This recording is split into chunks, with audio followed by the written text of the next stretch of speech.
একটু বেশি। এতগুলো আইটেম আর খেতে পারছি না। ভালো বানিয়েছে, ভালো না? বিরিয়ানি খেতে গেলে চামচ দিয়ে হয় না, সেটা লাগে হাতে করে।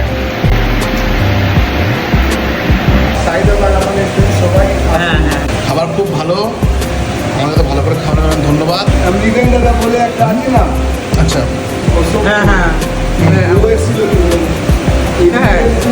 ওইখানে খেয়েছি।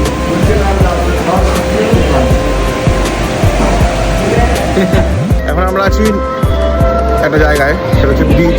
বলবো না কি ব্রিজ, কি ব্রিজ বলবো না, আমরা আছি এখন বর্ধমান। না কোনো বলতে পেরেছি নেই। বাড়ি যাই, রাত। Tata, good night.